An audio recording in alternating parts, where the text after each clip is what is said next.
Hey everybody, welcome to I guess the first official episode here on the new channel of Off the Top Rope. I am Robert Storms and with me is the Austinator. How you doing, buddy? I'm just here today, but you know what?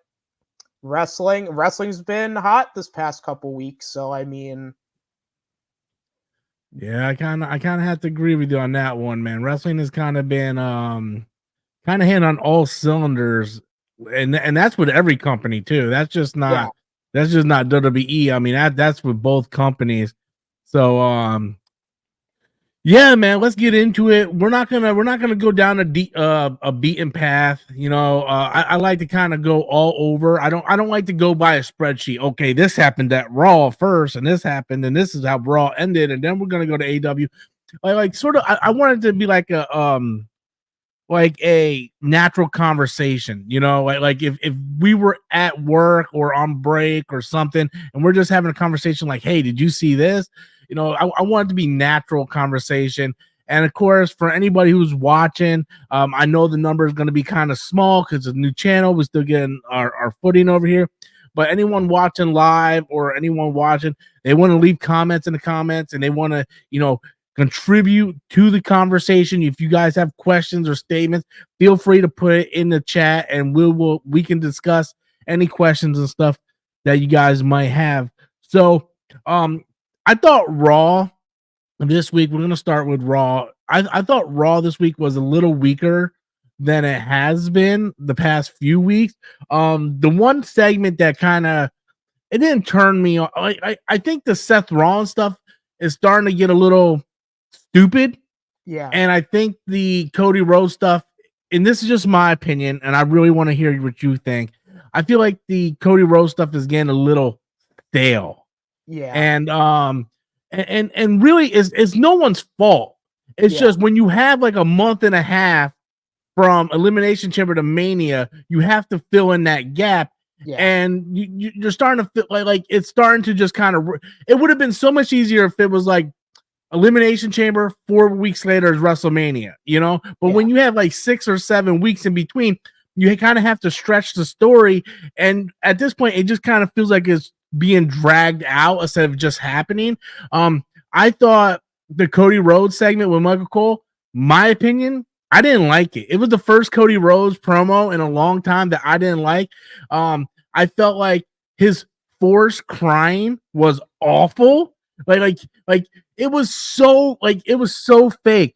Like he was like, I'm gonna do it for my mother. There's no tears, and they're zooming up on his face, and you see no tears, and then literally he just flips the switch and he gets serious again. He's like, I'm gonna do this for my mom. I can hand her the belt. He's like, well, I'm coming for you, Roman, or whatever he said. But he like literally flipped the switch. He went from weeping to Mr. Serious, and I'm like, nobody cries like that. So no, if you're going to commit to emotional scene, make sure you can cry. I don't care if you have to put onions on your skin and make yourself tear up. Don't do that unless you can get to that point, because it just kind of took me, that whole segment kind of took me out personally. But what's your thoughts on it? Am I off base or what's going on here? Well, if Cody really wanted to like actually cry, he should have watched oh god. Well, what's like a really boring match that happened recently?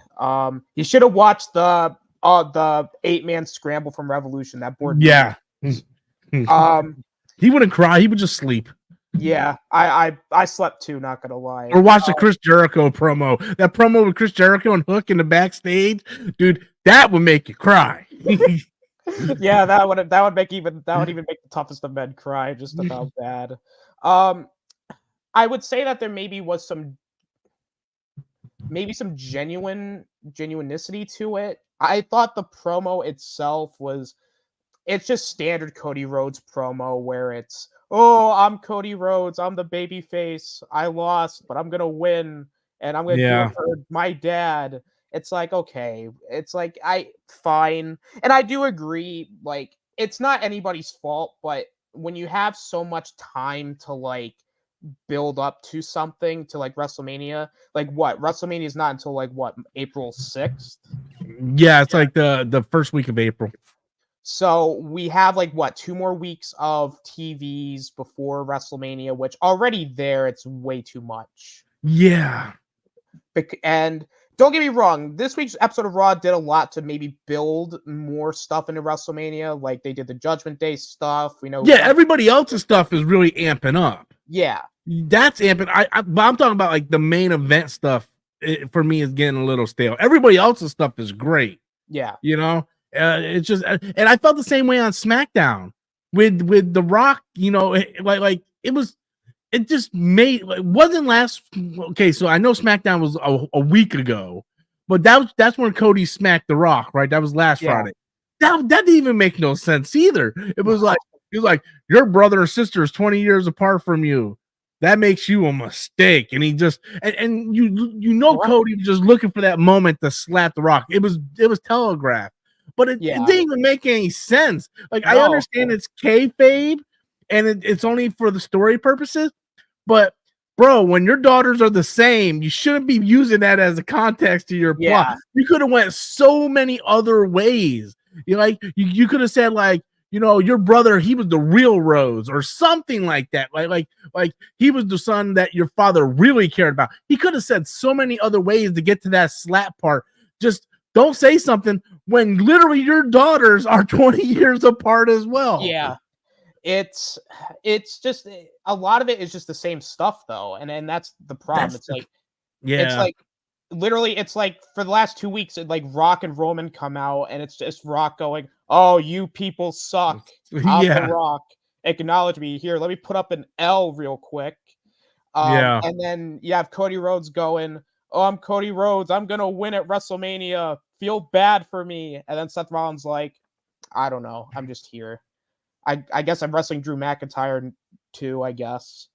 It's like, I agree. And it's, again, it's not anybody's fault. I think the issue is when you're doing like stuff in between and you're doing like pay-per-views in between Royal Rumble and WrestleMania, you should maybe make it closer to WrestleMania to maybe have like that. Because if you want Elimination Chamber to be like, oh, it's your last real chance, you better do it. You better win, or else you don't wrestle.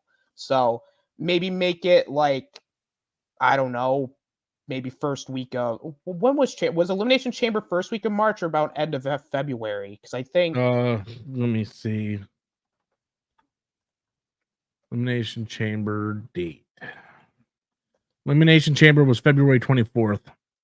So it was the last week of February. So we're talking like, so we had 1, 2, 6 weeks. 6 weeks, and a month and a half. And already, and it's only just now that more matches are getting actual build up towards WrestleMania. So it's a lot of it is starting to feel stale. And the main event scene, it's the same thing. And it's a very weird thing because, again, it's nobody's fault. It's just a lot of the timing is just really bad.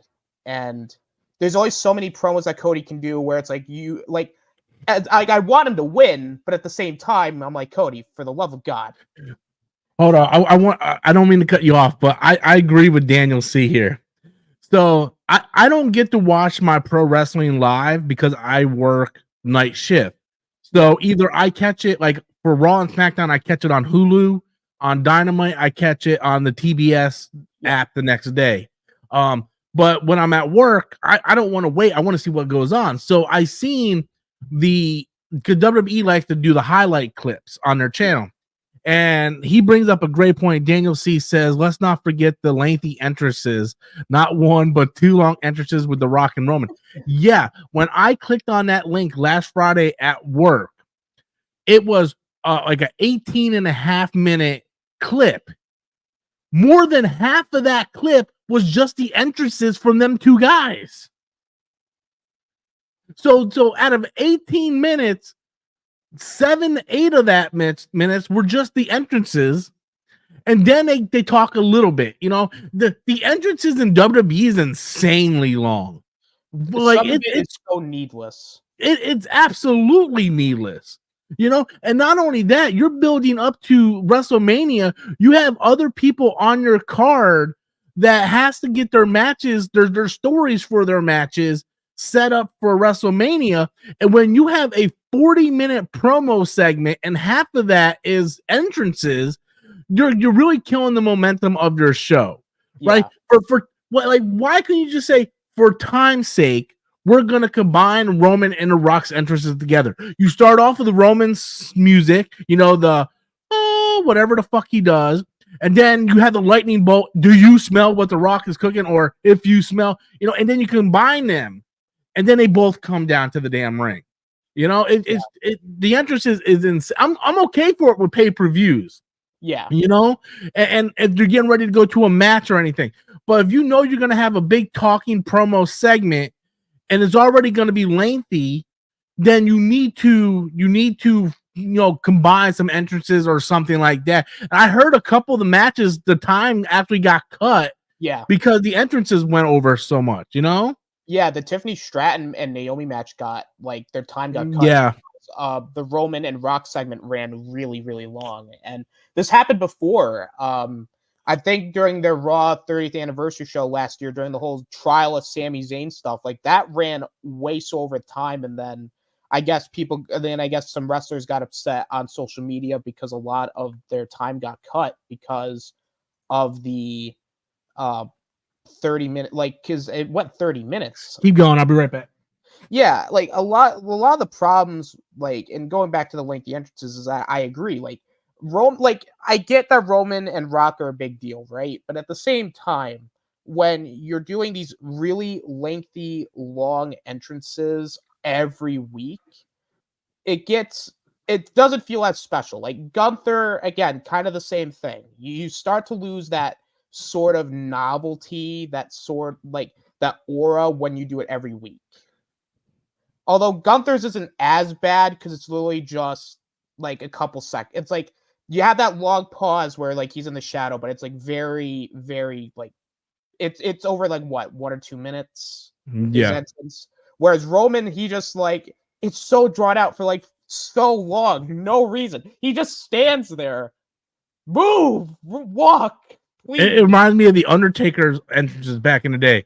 It was a 10-minute entrance of him just getting to the ring. I'm like, what are we doing here, people? Like seriously, and I know WWE likes to live up the theatrics and the showmanship of wrestling, but it shouldn't be at the expense of your other talent. You know what I mean? Yeah. So I mean, at least with Undertaker, kind of made sense because he was dead, but Roman, he was dead.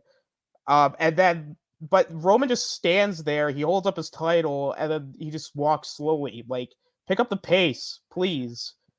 Yeah. Roller skates, something. Yeah. So one thing that annoyed me on Raw is Seth Rollins. I like Seth Rollins a lot. A lot, right? I don't like his gimmick. I don't like the cross-dressing clown stuff that he's doing, but he's being his character. Let me not say him. His character is being portrayed stupid. Whoever's writing his character is stupid. It's I'm not even paying attention to you, Drew. You're the last thing I'm worried about, blah, blah. It makes no sense. Drew's a former champion. You're not going to take this dude seriously. And to me personally, I think Drew is the best thing on SmackDown or on Raw right now. Yeah. He went heel, but everything he says is the truth. He's not lying about anything. Yeah. It's everything he said is the truth.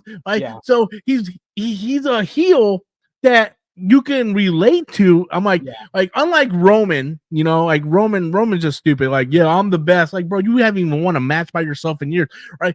Seth or Drew McIntyre, I'm rooting for this guy. All right, man, I want to see you kick this dude's ass, So I really like what they're doing with Drew, but they're making Seth Rollins look like an idiot. Not even paying attention. He's more concerned about fighting The Rock for some reason. Doesn't make no sense. It's cool having Cody's back, but after that Las Vegas press conference and the promo on the Raw the next week, I feel like that whole main event is being stretched out and it's just kind of getting stale now with the story that they're trying to tell. It's they're running out of material. and it's almost making everybody kind of look bad. You have The Rock coming out talking about people's meth head, fans and crackheads, and the same 90s stick he's always done. Roman doing the acknowledge, like it's getting very, very stale. Yeah. I'm like, come on, man, just get to the either throw a curveball or just hurry up and just let's get to the damn main event, because it's getting to the point where that's almost the least important match I care about on the card. Yeah. Just my thoughts.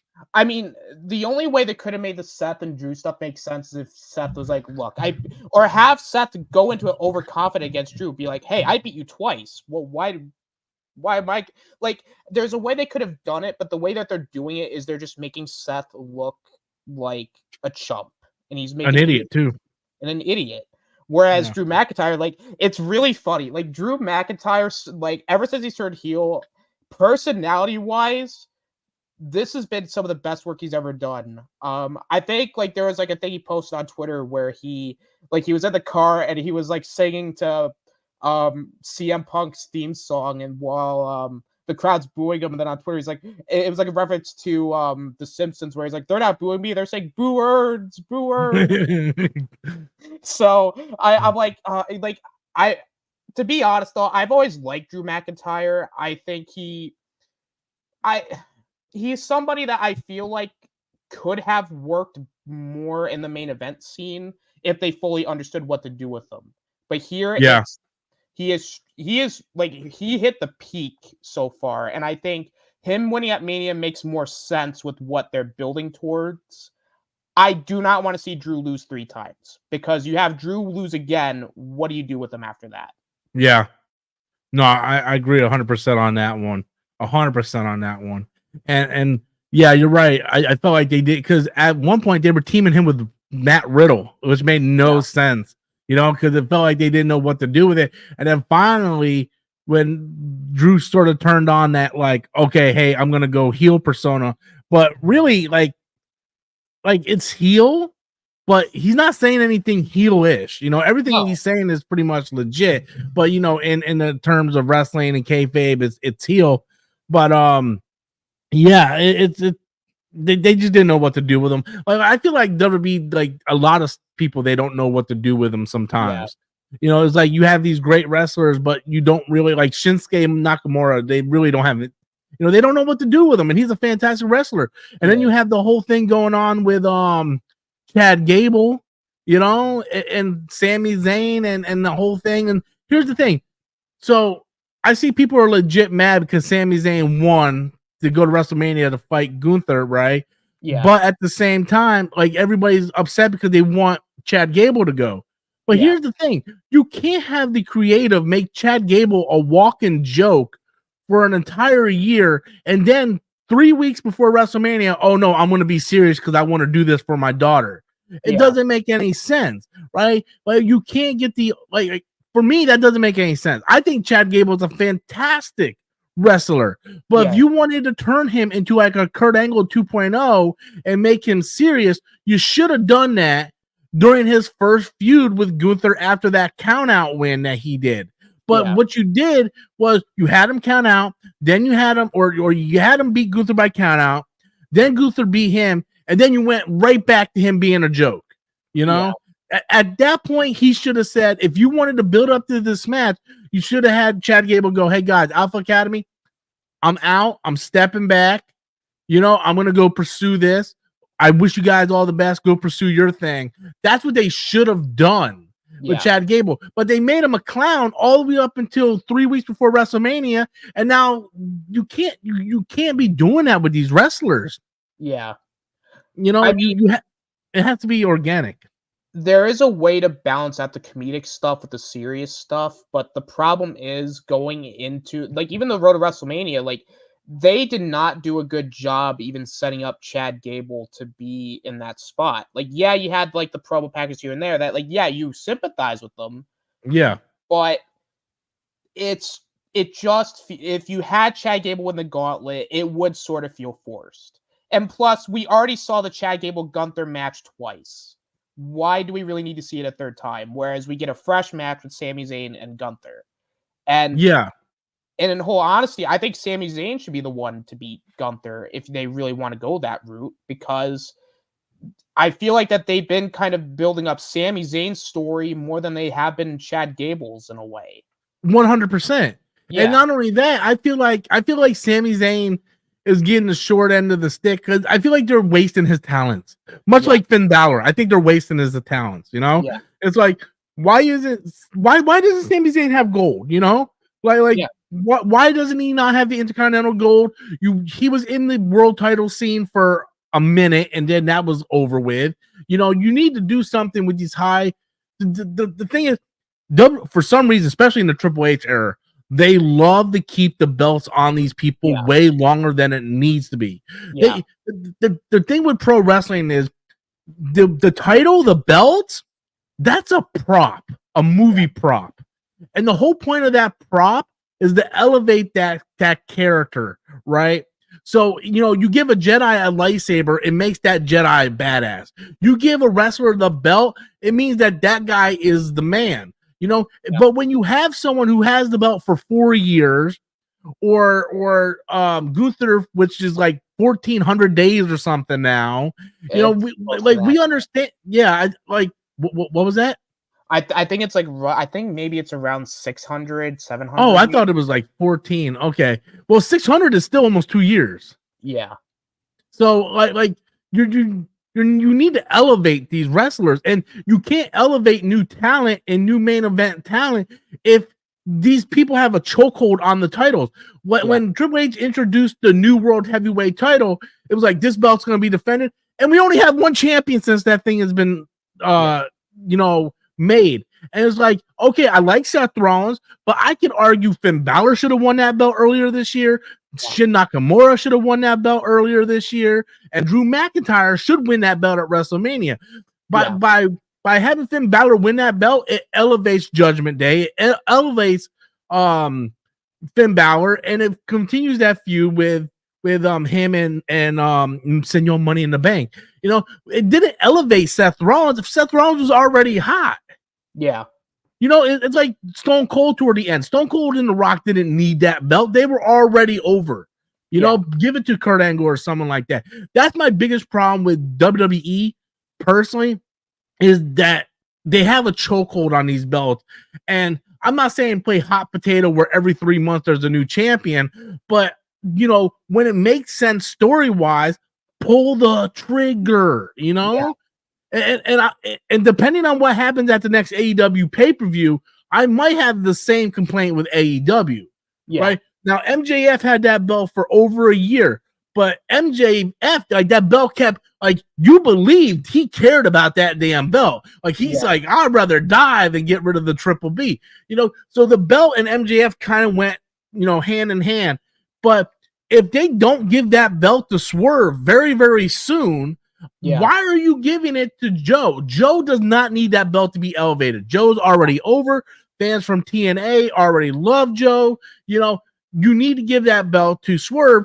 And if you don't give that belt to Ospreay at All In, you know, so you're talking about, if that's 3 title changes this year in AEW, if they do that, if they give it to Swerve at the next pay-per-view or the next couple pay-per-views, and then Ospreay at All In, that would be 3 title changes, but it needs to be that way to elevate the story. Yeah. You know, you can't do that when you have Seth Rollins just holding on to that belt, and you can give that belt back to Seth Rollins. It's okay with experimenting. To me, it takes it. We know wrestling is predetermined, but it takes the real factor out of it when the titles never change hands. Yeah. You know, when you watch like UFC or something, that title can change hands at any given time because it's real. You don't know what's going to happen. But when you have a wrestler who apparently has a bad back, who can't move, and he wins a last man standing match, that makes it unbelievable. Yeah. You know, so I don't even know how I got onto this little rant, but I'm sorry. No, it makes me. No, that's fine. No, I agree with you in that standpoint, because I think like, and even taking the AEW thing for a second is I like Joe. I'm a TNA fan. I've seen Joe's work hell, I've even been following him in NXT and even his main roster run, which less said the better. Yeah. I understand why they gave the belt to Joe, because at that point MJF needed surgery. He needs to heal up, and plus, we all respect Joe. Joe deserves it. Sure. And But Swerve was just going up at that point. yeah. Like he was still feuding with Hangman early, so you can't drop the Swerve. So yeah. But let's be real here. What has Joe really done with the belt since he won it? Like he's doing the same thing he did when he was the TNT title champion and the Ring of Honor TV champion.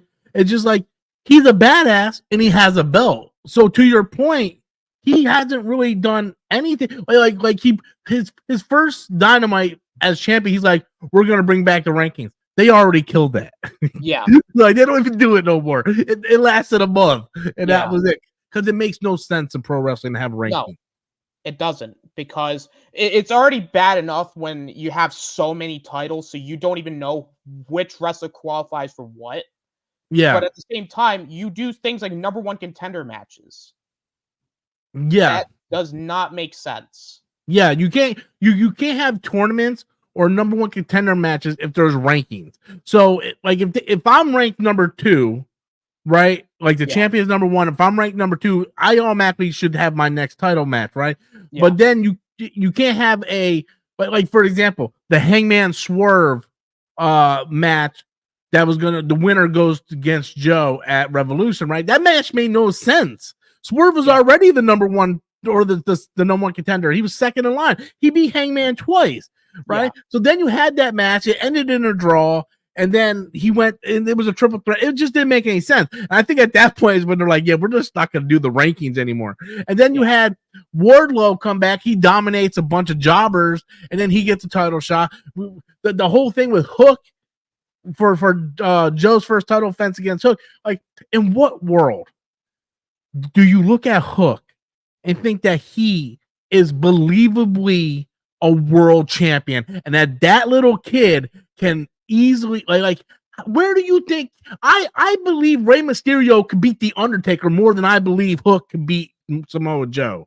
Yeah. It just doesn't make no sense, and the rankings made no sense. Well, like, I guess maybe the difference between those, but just on a little tangent here, is I think because Ray has already been established and built up as somebody who's a giant killer, so it's like, okay, that kind of makes sense. Hook, it's like, oh, he's gonna wrestle Samoa Joe. Okay, that's fine. They don't do anything to build up Hook. Like nothing. It's like at that time, I think Hook was like 28-0, but the thing was, you didn't build up like, oh, this dude is unstoppable. This dude's a machine. Like. Let's look at his father, Taz. In ECW, that motherfucker was the human suplex machine. He will fucking people up. And Joey Styles and everybody on the microphone let you know that this dude was a machine. They don't do that with Hook. Oh, it's Hook. He doesn't really say anything. He looks like an anime character, and he wins matches. Like, that's it. There's no way you can sit there and go, that dude should be fighting for the title against Joe. Yeah. It just didn't make no sense. And nothing against Hook. It's just, I can believe Hook as a TNT champion, but as a world champion, come on, man. You got a long way to go to build yourself up that way. Yeah. Like, they have to do better building him up properly. And also going back to Joe too, like, he didn't even main event. Like, I understand that was Sting last match, but he didn't even main event the show because he's the world champion. Yeah. And also, like, on this past Dynamite, he was the first match. Like, I hate it when WWE does this, where they put the world title on the first match. Dude, that gets me mad. They did that for the first, like, 3 or 4 defenses with Seth Rollins. I remember, it was like the first match was AJ Styles versus Seth. The winner was going to be the world that would be crowned the champion. That was the very first match. And then, like, his other 2 of the defenses were first. And I'm sitting there thinking, and I got blowback from people on Facebook, because I wrote on Facebook, like, you're trying to elevate this title to be equal to the universal title, but you have it go on first, right? Yeah. And people are like, well, it's always gone on first. The World Heavyweight Championship always goes on first. Well, that doesn't mean it's right. Yeah. And there was a time where the World Heavyweight title was main eventing your shows. Like, it main evented a WrestleMania. Like, I know it's a different world title, but it still counts here. Like, it's main evented shows. Granted, over time, when Vince was in charge, he just was like, yeah, I don't care anymore. And then he started putting the World Heavyweight title in the opener of WrestleMania. Yeah. Where it just does not make sense. Like, if you're gonna have the like, I understand that the World Heavyweight title is the secondary world title. Okay, fine. But make it somewhat like closer to the end of the show and not in the opener, because when you do that, you're making the belt look like a mid-card title. It does. It's a glorified Intercontinental title. Yeah. And that wasn't the point of making the World Heavyweight title. The point was, oh, Roman might not be here, so hey, let's have another world title, have that main event the show. Yes. What's the point then if you're going to have it not main event the show? I don't like the idea of two belts anyway. Yeah. I really don't. Why it's like, I understand why, because Roman doesn't defend the belt and he's not there, so I understand the need for it. But if you're not going to treat it like a world's belt, then don't make it a world's belt. You know, but like I would even done like, okay, just out of purpose. I'm not saying for WrestleMania, because that Roman match is going to be important, but like, I'm just going to throw this out here, like SummerSlam. If someone's fighting for the belt, have Roman's match be mid card, and then have the World Heavyweight match be the main event. Just like rotate them once in a while. You know what I mean? Like, that way they're kind of on the same level. You know, but I didn't like that whole idea of, because you're right. It makes it look like a mid card belt, and it doesn't elevate that belt for nothing. Yeah. You know. And I get, why they need another world title too, because they're on two different brands. That's perfectly fine. But if you're going to do that, do what the original brand split did, and even the newer brand split when they did it again, is make pay-per-views brand exclusive then. Yes, that would be awesome. Because then it's like, okay, I get why they want to do pay-per-views co-jointed, so that way it's like, oh, anything could happen, which, let's be honest, it's just the same old stuff. Yeah. But that way you give everybody some time to change, some time to like actually like wrestle on a pay-per-view. There should only be 4 pay-per-views that are co-branded. Yes. Survivor Series, Royal Rumble, SummerSlam, WrestleMania. That's it. Everything else should be swap brands, because that way you have the women, because the thing with WWE with 2 brands, you have double of everything. You have 2 women's champions. You have basically 2 tag champions, even though they're jointed for some reason right now. You have 2 world champions. You have the Intercontinental and the United States champion. That's the same belt. It's just separate. So it makes it easy. You have enough talent and enough belts to co-brand your pay-per-views, and I think it would make a lot of sense to do that, because you're going to get good matches, help flesh out the stories, because like, let's say the next pay-per-view is like an all Raw pay-per-view, right? So that gives you extra time to build storylines on SmackDown, because they're not going to be jumping from month to month. They're going to have like 2 months to tell a story. So it's better for storytelling, and it elevates all those titles. Yeah. Like, and it evens out too. So, and that way it gives every champion a chance to actually be on the show, because there would be pay-per-views where one mid-card belt's not on the show, but the other is, and then vice versa, where one women's titles may be on the line, which is not really the case because both are usually on the line, but they need to just do a better way of structuring things. And I think the thing is, no, you're right. I didn't mean to cut you off, by the way. You're right. They need to do a better thing of structuring things. But okay, let's say this person, Ralph, whatever, Jimmy. We're gonna use Jimmy, little Jimmy. All right, so I got Jimmy here, and he's not a wrestling fan, but he comes over to my house and he watches a pay-per-view, right, for the first time, and Rhea Ripley shows up and she's defending her world title match, or her title. He's like, "Hey, she's the women's champion." I'm like, "Yeah," and I'm like, "Oh, okay." Rhea wins, whatever. Then 2 matches later, Io Sky comes out and she defends her title. And he's like, wait, she's the women's champion? I thought the other one was the women's champion. It's confusing as hell. How do you have 2 women's champion, two United States champion, and 2 world champion? It's confusing as hell. You know, it's like, come on, man. You know, so for an average person, so who's the real champion, Rhea or Io? Like, you know, like which belt means the most? You know, it's just confusing. It doesn't make a whole lot of sense. Yeah. You know, I'd rather them have a women's main belt, like Rhea's belt, and then have a women's intercontinental belt, like a mid-card women's belt. You know, say what you want about AEW, and I feel like AEW has way too many belts too, but at least they're all different belts. Yeah, you know, you have the world's belt, you have the international belt, you have the TNT belt, and then there's 2 women's belt, but one's the women's belt and one's a women's TV belt. You know, it's a mid-card women's belt. You know, so and then they got the continental belt. I don't like the continental belt idea. I was thinking about this very heavily. I like the belt, but you got the continental belt and the international belt. Aren't they the same thing technically? Kind of. The only difference is the continental belt's defended in a tournament once a year. No, Okada's fighting for it. What? This Wednesday on Dynamite, Okada's fighting Eddie Kingston for that belt. Oh no!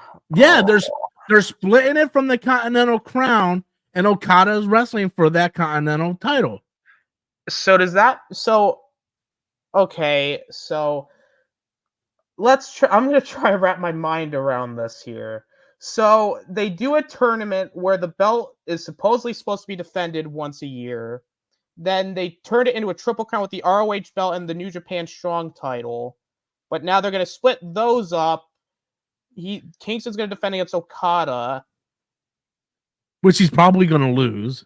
Probably. So, here's my problem with this, right? The Continental belt should be a belt that's defended once a year in the Continental Classic. That's what it should be. That's what it should be for. It should be like the Owen Hart tournament thing where you have where they have a belt, but it's mainly defended once a year. But when you're having like, there's so many, like, why do we need 3 mid-card belts? We really don't. Like, you should, at most, you should have 2. But that's really because one's a TV title and one's the actual mid-card belt. Yeah. Or even if you want to do, like, if you want to do a cruiserweight belt, okay, fine. Or maybe I would be down for that too. That would be fine, but why do we need a 3rd mid-card belt? There's no. That's what I'm saying. The Continental, even the term Continental and International, doesn't Continental, like, don't they mean the same? And you're right. When they came out with the tournament, they weren't really clear on what it was going to happen. They're like, oh, we're going to have a tournament to introduce a new title, right? But they never said specifically, every year we're going to have this tournament and this title is going to be defended. They didn't say that. And to make matters worse, you had Eddie Kingston go in, I'm going to put up the ROH title and the New Japan title, and it's going to be a triple crown. So when he won it, like it was just confusing. It's like, oh, so does all 3 titles have to be defended at the same time? Like, are they going to be defended in next year's Continental title? It's confusing as hell, you know? But then Okada, you know, came in and whatnot, and then they said next Wednesday is going to be Okada versus Eddie Kingston, and the Continental title is going to be defended separately, you know, not with the because it was weird putting the ROH title and the New Japan title with them anyway, because those are 2 different companies that you need to defend on those brands as well. So it was like, I don't understand the whole 2 mid-card titles either. You know, because the international belt is basically the AEW's version of the Intercontinental title. Yeah. So what the hell is the Continental title then? You know, they need to do some. There needs to be some kind of stipulation to make that belt special that only that belt can do. You know, like sort of like the tournament, right? Like it would suck that you only defend it once a year, but at least it makes it special. Like, you get to carry that belt around for the whole year. You don't have to worry about almost like the Dynamite. Do what they do with the Dynamite Diamond ring. I don't like that gimmick. I think it's stupid. Hey, we're gonna wrestle once a year for a ring. I don't like that. Instead, get rid of the Dynamite Diamond ring and put the Continental belt in there, and then once a year you have that person defend. But the problem with that is that come once a year, that wrestler still needs to be on your payroll. Yeah. And he can't be hurt, So oh man, it's a confusing situation, to be honest with you. They should just get rid of the TNT title. Or I don't know. I've never been a fan of the TNT and TBS title. I just think naming titles after networks makes no sense. I think that's why I don't like it. I'm cool if they're like, this is the TV title. Yeah. This is the AEW TV title. Because back in ECW, some would argue that Rob Van Dam's ECW TV title was higher prestige than the or the ECW World Heavyweight title. Because Rob Van Dam was putting on the best matches, and at the time, Taz was the world champion. So I'm cool with the TV title. Like even Booker T and Chris Benoit had some amazing matches for the TV title in WCW. So I like that. Call it the TV title. Yeah. The network thing, it's weird. It's super, super weird. And then they got the big branding on it too. And it's just like, what champion are you? I'm the TBS champion. What does that mean? Oh, TBS, the TV channel? It's stupid. It's so stupid. And then what happens if they get kicked off TBS? What do you call it then? Because you can't call it the TBS title. Yeah. You know what it reminds me of? Back in TNA when they had the Legends title, and they kept rechanging the name. They kept putting like a new sticker on it. Like it was the Legends title. Then it was the global title. Like the global title. It had like 3 or 4 different names at one point. I'm like, this just doesn't make any sense. Stop doing this. And it was a nice looking belt. It was very nice looking. And then they were just like, all right, let's keep renaming it. And then they gave up on it because they were like, all right, this is stupid. Yeah. Because then they'd have guys hold the belt and then they just don't even show up to TV or defend it. They're just like, we don't know who it is. We'll figure it out. Yeah. It's just a lot of like, I wouldn't mind if like, I don't want to do a brand split thing, but like maybe with AEW, like maybe make one belt exclusive to one show and then maybe make another exclusive to another. Like maybe make the international title exclusive to like Dynamite or Collision. There you go. That's a smart ass idea. See, that's why I got you on the show, bro, because you're smarter than me sometimes.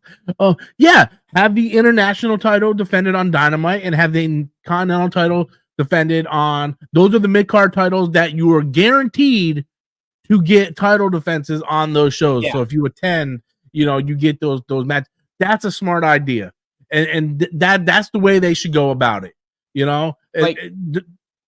Same level of prestige, 2 different shows. Like do all that, and then here's another listen, this is probably the biggest idea I've got. Put the ROH title on ROH. I know, right? Weird concept. For the love of God, I put I do not like the idea of AEW wrestlers with the Ring of Honor titles. Yeah. Right? I'm cool with the Ring of Honor wrestlers coming in AEW every once in a while, but let them have their own titles. The fact that the Bang Bang Gang has the Ring of Honor trios title, like, come on, man. You're telling me there's no one on Ring of Honor that would better suit those titles? It makes and I know they were doing the whole Bang Bang Scissor Gang, which was an awful idea to start with. Like, if any 2 teams were not similar that you should not put together, it was Bullet Club Gold and the Acclaim. It was like, I watch a lot of other podcasts and they bring up some great points. It was like the whole reason why these guys got together was to take out Undisputed Kingdom. And they never even went against them. Like they're like, you treated us like crap. Yeah, you treated us like crap. Hey, you know what? Let's team up and go after them. And they never did. No. And I'm just like, what's going on here? And I guess they turned on him this past Dynamite too, so it doesn't really matter. It lasted like 3 weeks. Yeah, and honestly, I think out of everybody here, I kind of feel bad for Jay White out of everybody because he just went from main eventing for the AEW World Title to then being in Bang Bang Scissor Gang. I feel worse for. I think. Look, I think I feel worse for Jay White than you do, because when you really break it down, okay, look, you're right. He was main eventing right for the world title like a few months ago, and guess what? Remember what happened in that match where MJF hurt his leg and he had to fight the whole match limping? They had a broken down, beat up MJF beat a fully fresh Jay White in the main event, and now he's teaming up with the Bang Bang Syndicate. Like this dude, like he main evented New Japan pay-per-views. He was the world champion there too. They're doing nothing with this guy. You know, nothing. Look, I think AEW. So we're gonna get past Raw for a little bit here. Yeah, I might circle back a little bit. I want to get to AEW. So I've been finding AEW's programming. I've always think their pay-per-views are top notch. I love every pay-per-view they do. I think there's one this past year I did not like, and I think that was the one where MJF lost the title. I think it was that one I didn't like. That was the one where Edge won the belt and then lost it again 5 seconds later. I thought that whole pay-per-view was just kind of mid, to be honest with you. But besides that, all their pay-per-views are phenomenal. But Dynamite has really been getting good the past few weeks, because you have Offspray, you have Okada, you have Mercedes Moné, who is on the thumbnail that we haven't even mentioned yet. Like there's big stuff going on right now, and it's very interesting how everything is playing. Like Will Ospreay, his promo was phenomenal this past week. His match with Kyle Fletcher 2 weeks ago on Dynamite was phenomenal. The stuff that they're doing with Okada and the Young Bucks right now is sort of like this. It's not an NWO ripoff, but it has shades of NWO. But it's their version, like the part where he's like, say happy birthday to Matthew, or it's like, no, sing it. Like he's coming off like a douchebag. A lot of the stuff they're doing is very, very interesting. But a lot of the stuff they're doing with their titles doesn't make any sense. And I kind of have the same argument that WWE does with their titles, where WWE has like a stronghold on these titles for no reason. Like these people just have massively long runs for no reason. AEW has the belts on people for no reason. And what I mean by that is you had Roderick Strong win the international title from Orange Cassidy. Okay, fine. You want to build up Undisputed Kingdom as this like elite faction right now, but then you have Wardlow lose. So you have Ring of Honor tag champions, and then you have the international champion, and then you have a cripple guy who's your leader, and then you have this big bastard who just passes out against Samoa Joe. Like I'm not really threatened by any of that. So why does Roderick Strong have the title? If you want to make an elite faction, give them all the titles. Give them all the titles, but if you don't want to pull that trigger, then don't do it, in my opinion, right? That international title would made more sense. And I promise you, I had a point when I started this. I don't know where I'm going with it now, but that international title probably would have meant more on someone else. Yeah. You know what I mean? Instead of giving it to Roderick Strong to try to push Undisputed Kingdom, and then you don't do anything with it because Wardlow just jobbed out anyway. Like, I don't think anybody had any I don't think anybody went in thinking Wardlow was actually going to beat Samoa Joe. It was just kind of weird. Like whenever they say, "Oh, we're gonna have a world title match on a TV show," I'm like, I don't think he's gonna win. Now, if it was at a pay-per-view, I would give him a 50-50 shot. Yeah. So it just, I don't know. I swear I had a whole purpose of this. I can't remember where I was going with it. I mean, but they put Wardlow in the opening match, in the opening world title match against Samoa Joe. He stood no chance. Yeah, it's just I feel like they're putting titles on people that don't necessarily. It doesn't mean anything. Like right now, Swerve should win the title because he's over. That title's gonna get him more over. He can get into a lot of matches with Hangman when Hangman comes back, with other people. Like he can do a lot of different things. And I like the idea of the Continental title going on Okada, because Okada will elevate that title. Maybe you have to get the tag titles onto the Young Bucks, and then that would be like your faction, your gold faction of like the NWO type stuff. but the titles are sort of like all over the place. Like I totally forgot the Acclaim or the Trios title. You need to just kill those belts. The Trios belts need to go. They don't make no sense. The Acclaim should either be tag champions or no champions. Yeah. I don't know. It's just I don't know. I'm just ranting here, man. That's perfectly fine. And speaking of ROH, you want to hear something really fucking funny about ROH? Apparently, their next ROH show is in 3 weeks. Isn't that when they're AEW pay-per-view? No, I think their ROH's next show, which is I think Supercard of Honor, that's going to be on the 5th of April. WrestleMania? Now, yeah, Friday. Yeah, that Friday.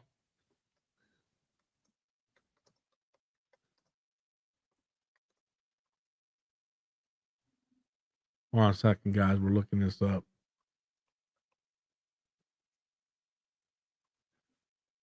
They just announced 2 matches for Supercard of Honor. And they got Mark Briscoe challenged Eddie Kingston as Supercard of Honor. And Akira oh god, I can't say her name. Oh, hold up a second. WrestleMania is in April, right? Like April 6th and 7th, right? Yeah. And it's in Philly, right? Yeah. So is the damn Ring of Honor pay-per-view. April 5th, Philadelphia. Oh god. But now, however, though, how many people are going to know that this show is happening on WrestleMania weekend? That's the question.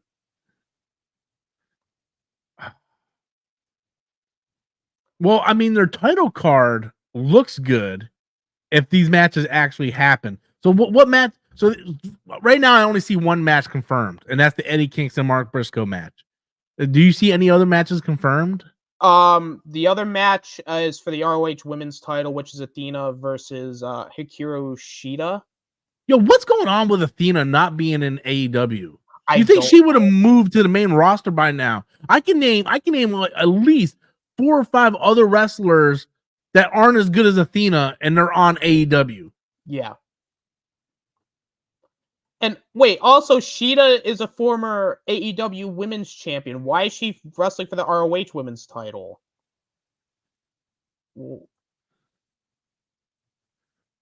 I do not know, man. This is I really want to sign up for the Ring of Honor streaming service, but man, I just don't know if I'm gonna get my money's worth out of it. I honestly, other than like the weekly TV and like the previous and like some of like the old stuff, I don't really think there's any real worth out of it because they don't do their pay-per-views live on Honor Club. I know No, and they're like $50. $50. You know, I think they're $50. Why? Nobody like. Look, I don't want to be that hater on ROH, but does anybody really? I bet you if you ask somebody about ROH, you'd be like, "Wait, it still exists?" Yeah, I went to last year. I went to an ROH taping, and I had tons of fun.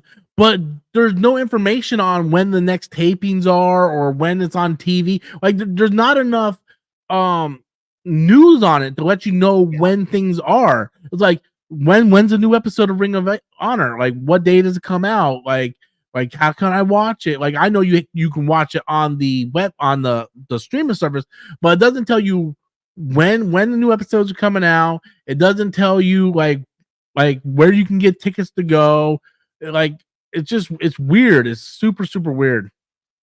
It's very weird. It's for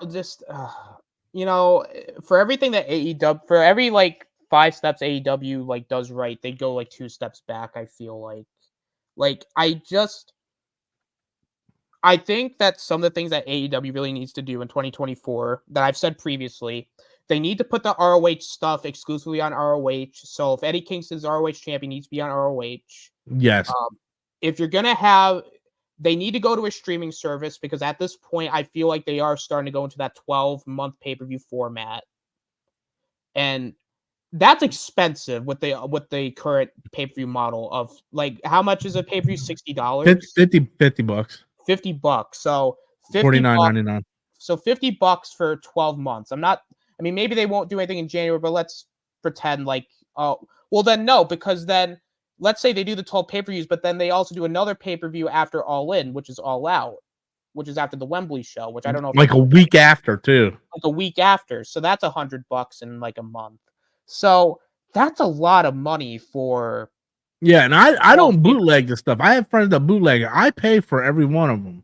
I only missed one pay-per-view last year, and that was Dream, something Dream. Oh, Wrestle Dream. Yeah, yeah. Wrestle Dream. That was the only one I missed because something was going on and I just wasn't home. I wasn't able to order it.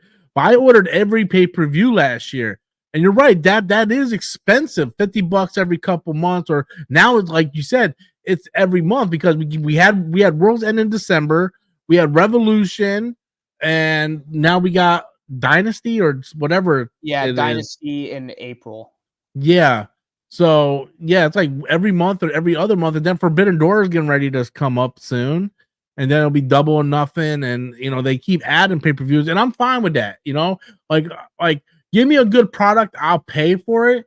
But when I'm not paying $50 for Ring of Honor, you want to throw a Ring of Honor pay-per-view on there for like $20, or if you want to do the streaming service for like $15, like increase it by 5, and you get the pay-per-views, I'll do that. Yeah. But I'm not doing like shit. I think they should just have an AEW streaming service.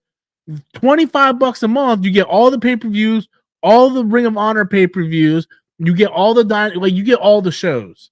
Because it's even hard to find Dynamite sometimes. Unless you have cable television, you need the TNT app or something to watch it.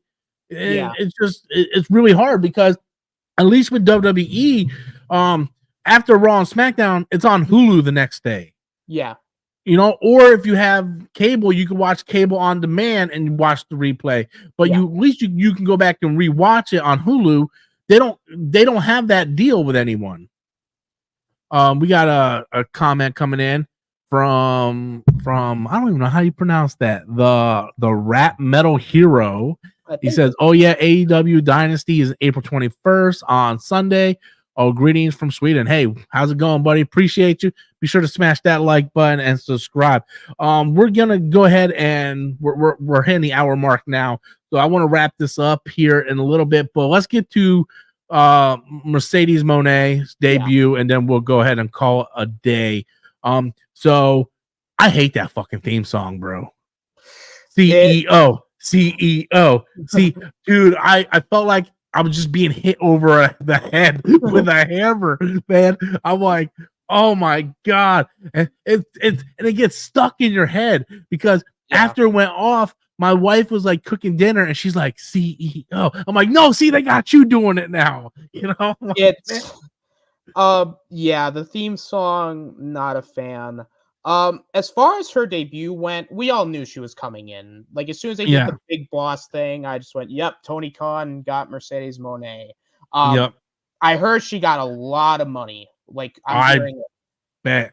Like I've heard something like 10 mil, and I was like, no, that's no a way. lot, bro. That's a lot of money. I mean, he also threw a lot of money at Okada, which that makes sense. But but Mercedes, I'm like, look, that's fine. She's making a lot of money. Good on her. However, though, the debut was fine. Apparently, she's got a lot of shit already because apparently in an interview, she's like, yeah, I'm going to be in AEW for a bit, but then I'm going to go to WWE after this. So it's like... She said that? Yeah, she did. And I just went, oh, no. Why would you say that in front of the AEW fan base? Because you know how they are. They're scary. That's a stupid... Well, you shouldn't say, no matter what company you're in, you shouldn't do that. Like, if you were in WWE and they're like, hey, you ever think about going to AEW? Oh, yeah, once my contract's up, I'm going to AEW. Like, that does... No. Right? Just don't do that, man. Because that makes it sound like it's a pit stop for you. Especially if Tony Khan's dropping 10 mil on you. You know, you just came out and gave this whole speech about wanting to be in AEW and all that stuff. and then you come out and like, yeah, I'm going to WWE after my contract's up. Like, that's not a very good look, man. It's not. That'd be like CM Punk going, oh yeah, once I'm done with my AEW contract, I'm going to WWE or New Japan or something. I don't want to be here after this. It's like, yeah, it makes it look like I did this just to elevate my net worth. And that's not a good sign, man. But the one thing I did like about her coming, we actually got a women's main event for Dynamite.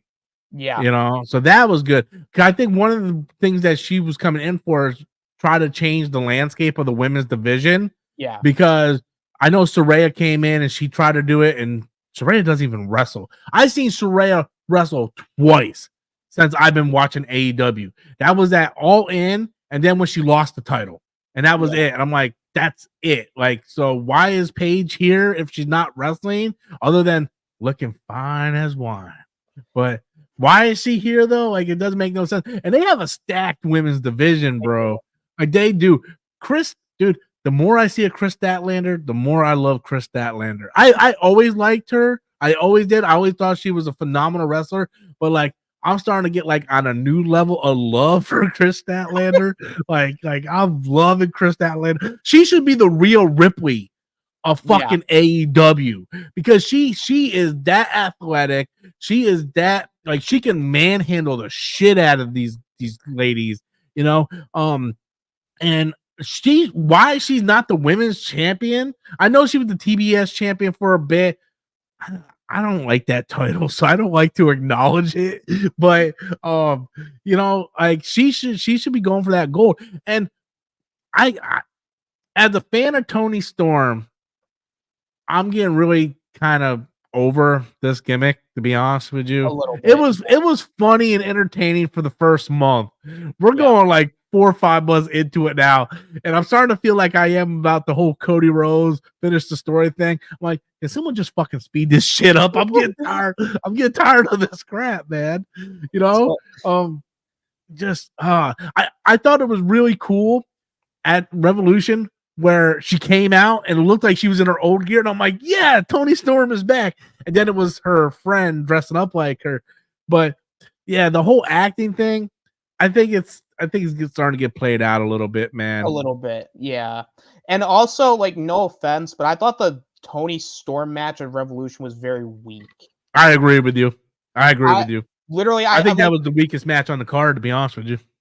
No, never mind. I forgot about that battle. See, I keep trying to block out that Battle Royal match. That was Superstar match. All right, listen, I know we didn't cover Revolution before this, but I'm just going to say this. There were points during that match where they would stand around and do nothing. I just went, what? Dude, like, jump, do something, punch somebody. And then like, they just, like, they're like doing nothing. There was, like, it was so botchy. Chris Jericho's in the match. Yeah, like, it was... The only good thing about the match was the crowd chanting "meat" whenever, like, the big guys came in. It reminds me of, like, I don't know if they still do this at WrestleMania, but WrestleMania, they try to like cram as many people in one match just so people can be at WrestleMania. I felt like they just tried to cram as many people in this match just so they can make the card of Revolution. But there were matches on the pre-show card that was a million times better than that stupid 8-man superstar match. Yeah. I'm just like, why? You could have gave this match to Sky Blue and Willow. That match would have been much better. You could have gave this match to anybody. Just, it doesn't make any sense. And you're trying to, and it goes back to building up Wardlow. You want to build up this guy to make him think he's going to have a chance to win the title, give to Adam Cole. But then you put him in this 8-man match, and it doesn't build him up. I think it makes him look worse. Yeah, because he's a part of, like, a really bad match. Yeah. It's like saying you were part of the TNA Reverse Battle Royal. Like, that's not an accomplishment. It makes you look worse. Yeah, 100%. 100%. It's just like, oh, like, the thing is, Revolution was a good pay-per-view overall, but as soon as I saw that 8-man match and I heard that was announced, I'm like, there's no way this is going to be good, is it? And then I watched the match, people are standing around, and I'm just like, yeah, this is bad. Well, originally, it was a triple threat match. Yeah. It was him, was it Will Hobbs It was Hobbs, yeah. and the other guy. And I remember when the initial match was announced, I rolled my eyes going, yeah, this is probably going to be the match where I'm on my phone, you know? Yeah. And then when they announced it got bigger, I'm like, oh no, what are they doing? Man, I thought the pay-per-view was phenomenal. Yeah. Like the Ospreay match, phenomenal. Oh, The Joe triple threat match, phenomenal. The Sting match, which I'm gonna be honest with you, I was like, man, I don't really care. I love Sting, right? Yeah. I do, but I'm like, I really don't care about that match. Was phenomenal. Like it was so good. I told Tiffany, my wife, to call up her friend the following weekend. I'm like, hey, you get your buddy over here to watch this match, right? So he came back and we watched the last 3 matches. We watched the Ospreay match, the world title match, and the Sting match. And bro, he was on the edge of his seat for all 3 matches. Right? I Ospreay match is contender of the year match for me right now. It's really good. But I feel like the Bryan Danielson match is somehow going to even be better. Bro. You ain't wrong. That match is going to be on another level of level. Like his promo was like, like when he's like, I'm not planning on dying, bro. I was like, man, this dude is going all out, man. So I want to throw this out here.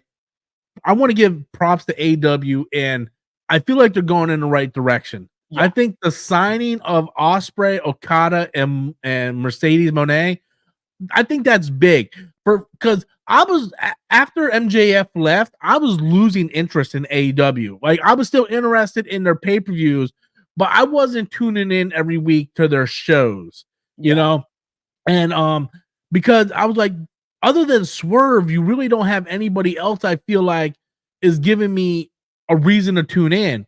And then Ospreay showed up, and that, like I said, that match with Kyle Fletcher was phenomenal. You know, and then you have Okada, and then you have Mercedes Moné.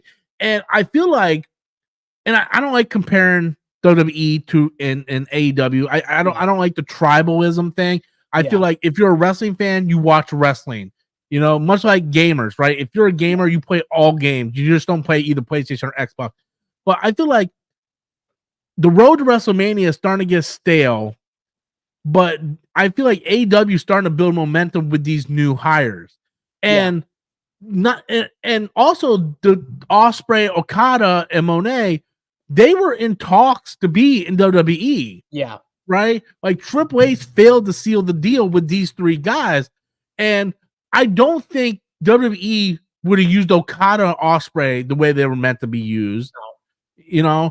So I really feel like the momentum is on an upward slant for WWE. Is always going to be WWE. They're always going to be blockbuster. They're always going to have viewers. They're always going to have money because they are the brand name. When you think of wrestling, people think of WWE. Doesn't matter if the product is always as good as it is or not. You know, when people buy shoes, they want Jordans or Nikes because that's the big brand, you know. But I feel like AEW has the momentum right now, right? Yeah. This past Wednesday, Big Business sold like 10,000 tickets. Their pay-per-view sales are going up. They're putting together 5-star matches. You know, if they can get their storylines have actually gotten a little better.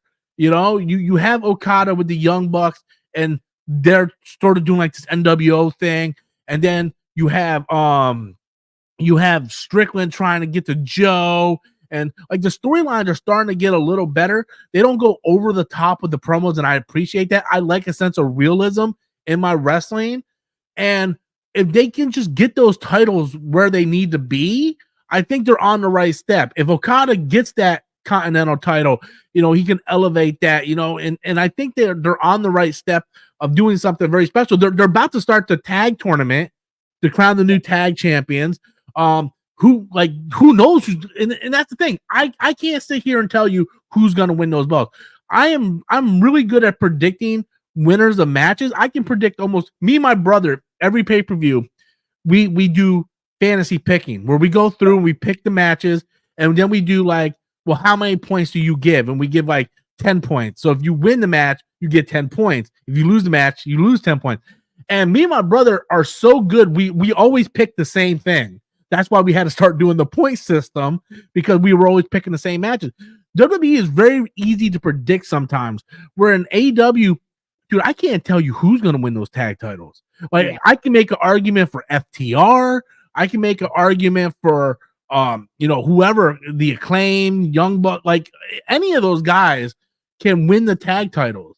And that's one thing I always appreciate about AEW is not everything is concrete. You don't always know who's going to win unless it's Wardlow versus Joe and it's the first match on Dynamite. You know what I mean? Yeah. And and that kind of goes back, and I'm gonna use the triple threat at Revolution, for example. We all knew Joe was gonna retain the belt at Revolution. Yes. But they did a really good job at convincing you that, oh wait, maybe Joe actually might lose the belt here. You're not wrong, because I told my brother going into that match, because he originally picked Strickland, and I said, no, I'm picking Joe. And he asked me why I'm picking Joe. I'm like, well, they're still building Strickland's story right now. Yeah. And you don't want Joe to drop the title after just 2 months of having the belt. You want to have Hangman cost Strickland that belt, which will further that story. So once he thought about it from that angle, he went, okay, yeah, I'm going to switch my pick to Joe too. But you are 100% right. Toward the third act of that match, I was like, bro, there might be a fucking title change. And I felt the same way with the Sting match. Yeah. I'm like, I went in thinking Sting was going to win that match, but damn, when I saw Darby Allin out of commission and I saw fucking EVP triggers and Sting getting thrown through tables and glass, I was like, bro, the Young Bucks might see that is good wrestling. Yeah. And the last time I felt that way in a WWE match was Roman Reigns versus Jay at SummerSlam. That was the last time I felt that way. And even though I knew Roman was going to win, the way the match was playing out, I was like, oh my God, are they actually? And I knew there was no chance in hell it was going to happen. But my mind, they faked my mind to make me think it, like in the heat of the moment, and that's good wrestling. When you can, Ric Flair was the master of that back in the NWA days, because he was the NWA champion, but he always made you feel like the other guy had a chance. And that is the mark of a good wrestler. Yeah. So that was I will say though, that triple threat was really funny. Like Hangman just beats up the referee for a couple that match was hilarious, bro. He just kept beating the shit out of those damn referees. But the one thing I will say, I don't like, because I heard he had to take some time off, and I guess he was beat up or whatnot. But when the Young Bucks came out and said, due to the fact that you beat up all these referees, you're suspended. I'm sitting there thinking, weren't you guys going to EVP trigger Tony Schiavone last week?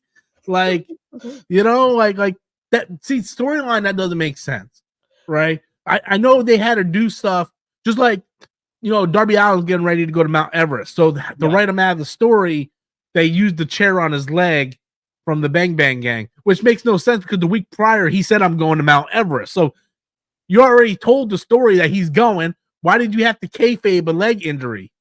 It doesn't make a whole lot of sense. I mean, at least the Young Bucks thing where they suspended Hangman, at least it kind of makes sense, because if they're playing the power hungry CEO, they're going to make these batshit crazy decisions. Like, you beat up a guy that we almost tried to beat up. All right, you're suspended. Kenny Omega, you're just fired. We don't. Yeah, that shit was funny. Kenny Omega, you're not making dates for no reason. Motherfucker almost died. And they're like, you're for no reason. So you're just fired. It's like you're not working.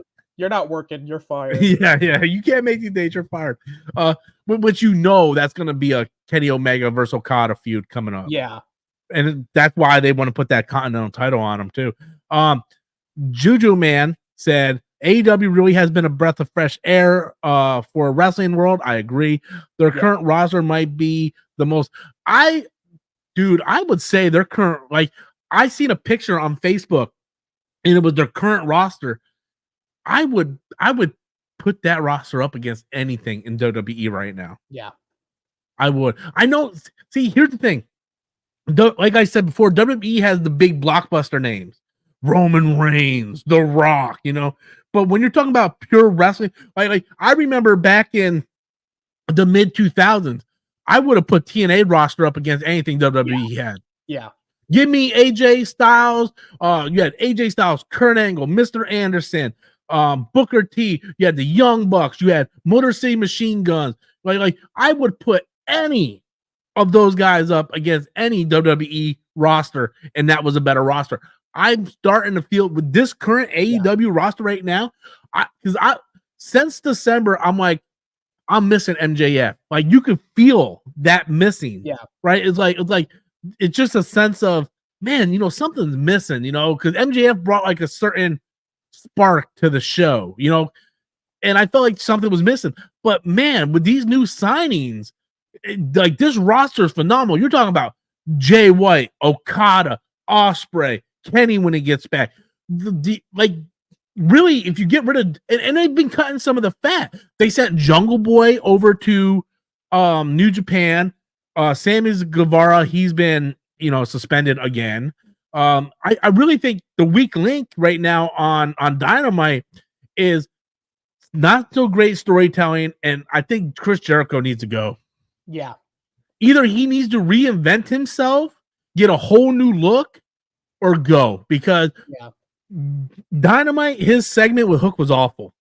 Where he's like, you know, your dad beat me and I saw you, but now I want to stand across the ring from you. And then Hook's like, all right. I'm like, what was that? What was that? Like, translate that, please. Translate it. I need help. Look, I like Chris Jericho. I was a fan of Chris Jericho back in WCW. Lionheart Chris Jericho. You know, I'm big fan of Chris Jericho. Right now, he's just coming across as Hulk Hogan.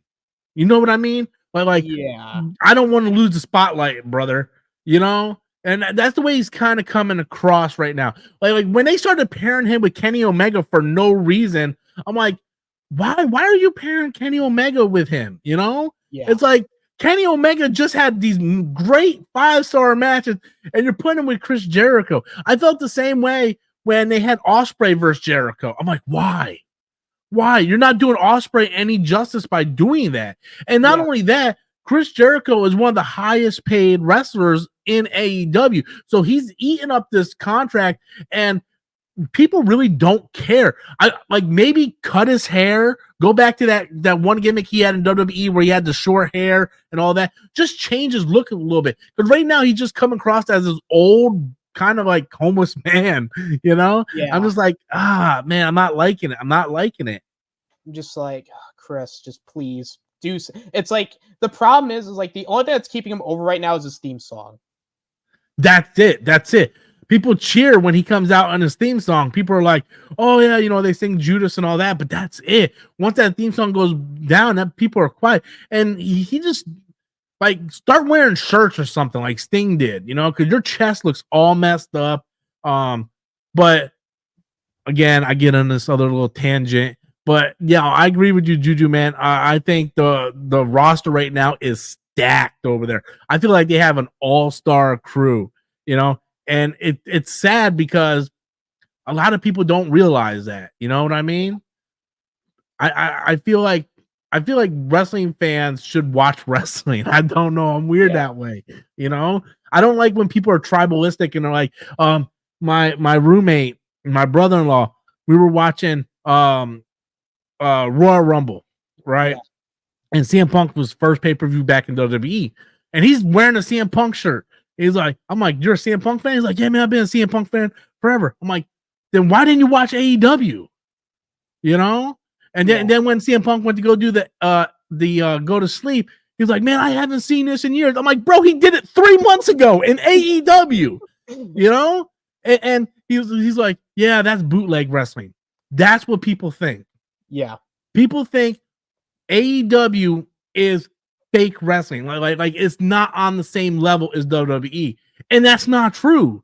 In so many ways, AEW is better than WWE. WWE has the storytelling. WWE has the spectacle and the fireworks, but they don't have the in-ring competition, you know, the sense of realism, all that. You know what I mean? You ever heard the phrase like all pizzazz, but no, like, I don't know how the phrase goes, but like you have the looks, but you don't have the substance. And that's what I feel. Like if you're a CM Punk fan, you go wherever the fuck CM Punk goes. Yeah. Even you don't go.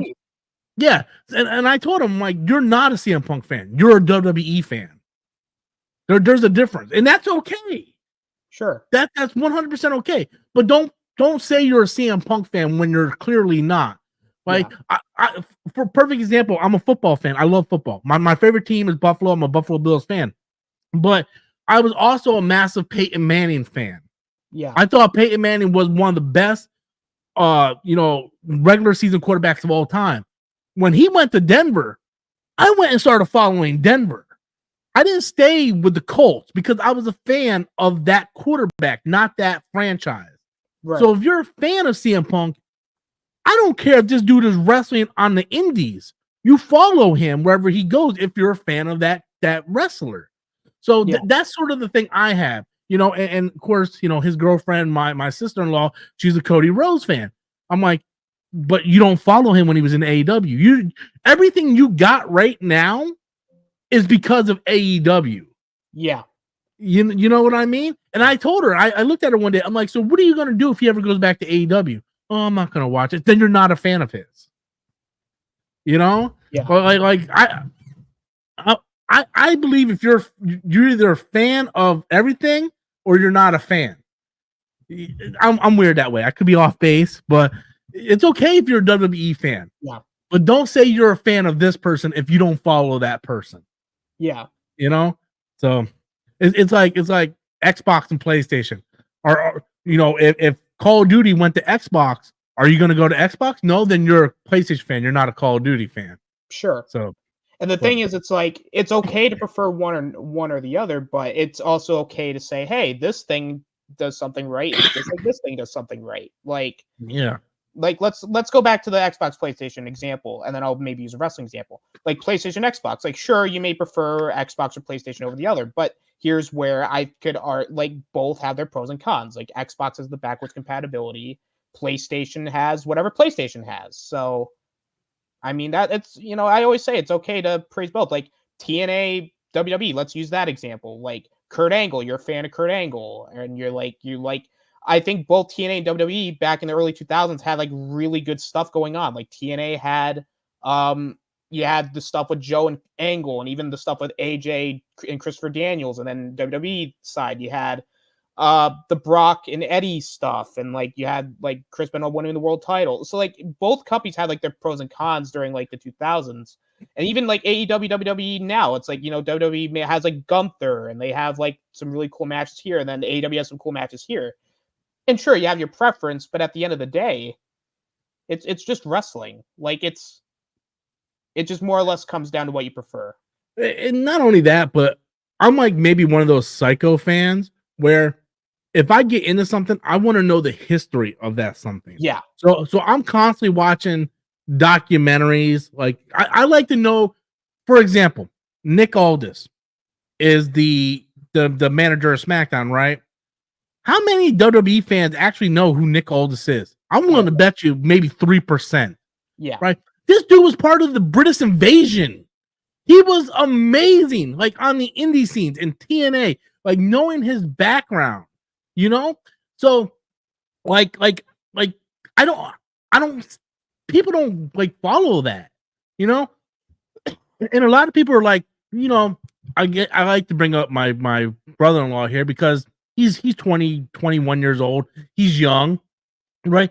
I understand maybe not knowing everything that happened before you, but I tell him the same thing. I'm like, because he wasn't around for the Monday Night Wars. I think you're like super young too, right? Like you're like around the same age, right? So you guys weren't around for the Monday Night Wars. You guys don't understand, because I remember he looked at Paul Heyman. He's like, Paul Heyman's such a fucking tool. Like, do you know how important Paul Heyman is to the wrestling industry? So important. We would not have wrestling the way wrestling is today if it wasn't for Paul Heyman and ECW. Yeah. And the thing is, people weren't around for the Monday Night Wars and saw what WCW, WWE, that changed the landscape of wrestling forever. I wasn't around in the 70s. I was born in the 80s. But I know about AWA and and Stampede Wrestling and the NWA. I know about that lineage because as a wrestling fan, I want to know about my history. I want to know where things came from. I want to know the lineage of the like the Worldwide Wrestling Federation, where the WWF title came from, and the World Heavyweight. Like, I want to know that. So I don't expect everybody to be on that level, but if you're gonna be a fan of something, be a fan of something. Yeah. And that's the thing. Don't just look at AEW and go, well, that's bootleg wrestling. Because it's not. That is the most, other than New Japan, it's the most pure wrestling right now. New Japan and AEW is the best pure wrestling. WBE is a soap opera where you go and you get great storylines. Like, no one's ever going to take that away, right? Like they're actors. They're not wrestlers for the most part. You know, they go to acting school. They learn how to talk on the mic and whatnot. But you give any of them a match, none, like, I can't even tell you the last 5-star match that WWE had on a pay-per-view. Yeah, you can't think of one, can you? The last one that I think, like, personally, wasn't even from the main roster. It'd be like Black and Gold NXT when Triple H was running it, where like you actually had talented wrestlers in there. Now NXT now is a different story. Now it's more like, I wouldn't say WWE fight. It's just more like. But what happened to the NXT that Triple H ran? Where'd all those wrestlers go? Main roster released because Vince came in. Where are they at right now? Where's Adam Cole at? Where's Strickland at? Where's all those wrestlers? AEW. They're all in AEW. You know why? Because Vince McMahon didn't see the worth in them, and Tony Khan said, "Hey, come over here where you can showcase what you can do." And that's the thing, right? WWE is where you go, where you get a 40-minute intro to The Rock and Roman Reigns. You know, it just, I don't know, man. There's different levels. There's different levels, and that's why I watch everything. Yeah, because I watch WWE for the story. That's where I go get my tea. You know, I want to know what the hell's going on. Finish this fucking story for the love of God. For the love of God, finish this fucking story. I'm tired of hearing about this story. Now everybody's getting the story. I go there, finish the story. Then when I want to watch real wrestling, I go over to AEW. Yeah. You know, a lot of the promos in AEW I skip because a lot of them are awful. You know, like the Hook promo, awful. You know, but I don't know. But I will say this: if Cody does not finish the story, then I can't wait for him to finish the story of winning the X Division title in TNA. The X Division title in TNA. I mean, let's be real here. After all this talk of finishing the story, if Cody Rhodes does not finish the story, I never want to see him in the main event scene ever again. I do not want to see him main event AEW shows. Like, if he goes back to AEW, he can finish the story winning the ROH TV title for all I care. He needs to go back to AEW personally. I think he needs to go back to AEW. I think there is a future where he does go back to AEW. Sure. I think right now we're living in like a renaissance of the wrestling era, right? Because like I said, you weren't around for the Monday Night Wars. He wasn't around in the Monday Night Wars. I'm talking to you, motherfucker. He wasn't around the Monday Night Wars. There was something special of you never knew where somebody was going to go. You know, it was like, oh my God, Kevin Nash just showed up on WCW. I remember when Chris Jericho showed up on Raw. It was the biggest thing everybody was talking about. One of the best debuts. I like the fact that we're in that way with wrestling again. Like, oh my God, CM Punk just showed up at Survivor Series. Oh my God, Will Ospreay's on AEW. I like that because now it's a sense of you never know what's going to happen when it's going to happen. You know? And I do think Cody's going to go back to AEW at some point. It's his baby. It's his company. Sure. You know? He's going to finish his story. We fucking hope. And really when all said and done, he's not going to have anything left to accomplish there. So why not go back to your baby? He's going to have that big speech like, you know, I did what I had to do to finish my story, but now I'm home. Now it's time to finish a new story. And he's going to, you know, win the AEW world title. You know, I mean, that's all cool. You know what I'm saying? And that's why I think right now we're like in the golden age of wrestling again. Yeah. And we haven't, like, since Vince McMahon bought everything, you know, he created a monopoly on wrestling, and you were only stuck with one company until Jeff Jarrett came out with TNA, you know? Yeah. So we're back into the golden age of wrestling, which is fantastic. So, yeah, I don't know. It's exciting, but for the love of God, man, he's Triple H, you gotta pull the trigger on this fucking story. I'm tired of hearing about it. It's even in fucking video games now. It's like, oh, it's almost like a Final Fantasy character. It's like, I gotta finish the story, or Yeah. Like Kratos be like, I gotta finish the story by beating Zeus. It's like, no, stop saying Yeah. it. It's like, I heard someone say, oh, Cody should lose so Roman can get third place. I'm like, why third place? What's the point? It doesn't benefit anybody. This whole thing about, oh, hey, we need to have Cody lose so Roman can get this record. These records mean nothing. It's fake. It's fake wrestling. Do you know why those wrestlers kept those titles so long back in the day? There's a reason why Bruno Sammartino was the champion for like 10 years.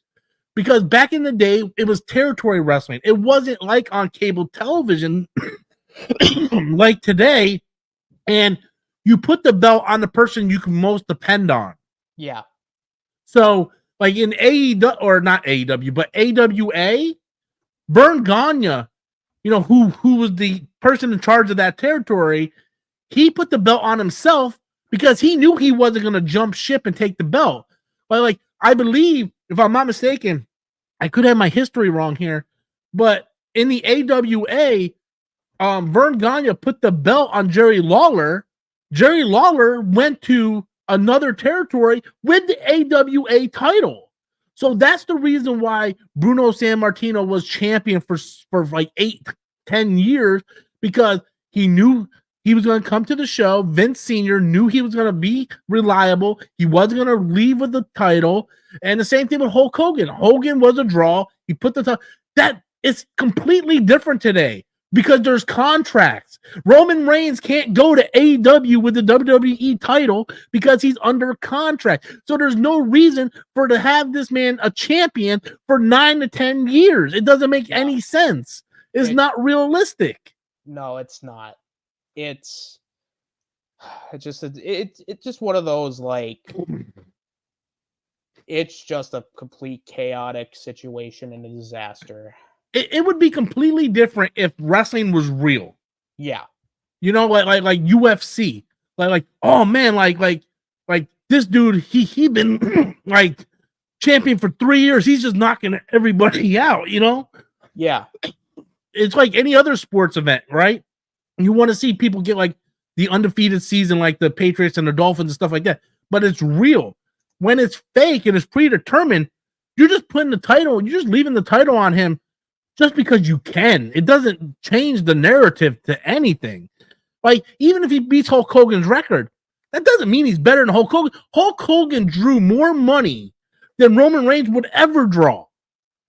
Like there's no way Roman Reigns would ever draw as much money as Hulk Hogan drew. And that's just the facts.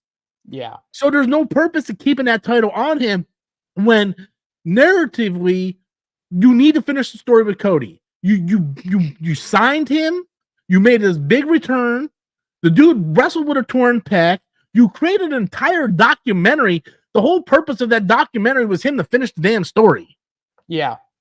And then to even cement the idea that you need to finish the story is you had The Rock come in, who's going to main event, and then you had such backlash that they had to completely swerve the whole thing. Yeah.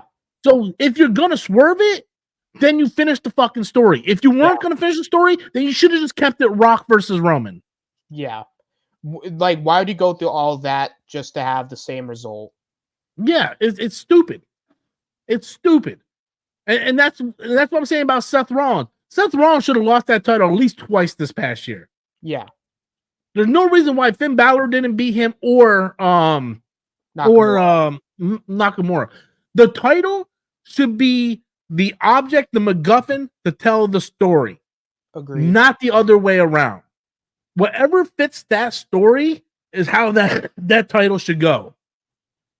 Yeah. So that's the way I feel about it, man. That's the way, and I understand it has like a sense of realism because it's sports entertainment. Okay, but when the story dictates that it's time to do it, you need to do it. You know. Yeah. But I don't know, man. We're gonna go ahead and wrap it up, man. We went well beyond the hour today. So I'm sorry, man. When I get into my rants, man.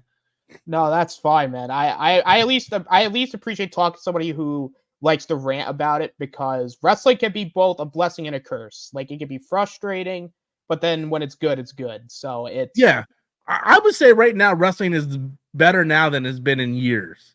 Yeah. Like, there's a lot, like, despite the nitpicks, and I had a lot of them, you know, from both companies. I feel like both companies has their flaws, and they need to. Nothing's ever going to be perfect. But compared to where we were a year or two ago, like, this is like the highlight, like, right now where wrestling is and where wrestling can be, you know? So hopefully both companies kind of fix some of their flaws, and hopefully we WrestleMania, hopefully it's good. AEW Dynasty is shaping up to be a great fucking card as well. So hopefully both pay-per-views are great in April, and yeah, I mean, that's really all I got, man. So thank you so much for coming. Thank you, everybody, for watching. I appreciate each and every one of you on the new channel. So if you subbed, I appreciate you. It's going to be a long road ahead trying to build up this channel. Austinator, where can the people find you? You can find me on my channel. I do things on occasion whenever I can. And you can find me here on Fridays. You can find me on Geiscar Show on Wednesdays. I'm just everywhere. So, Rob, thanks for having me on, and it's been fun. I can't wait for the next few episodes. Yep, and hopefully SmackDown isn't lame. Let's hope it doesn't have the Roman Rock promo at the start. Yeah, let's hope it's not another 40-minute segment, man. So, yep, that's all for today. Thanks, Austinator. I'll see you next week. See everybody next week. And until then, stay safe, everybody. Thank you so much for watching. Appreciate you.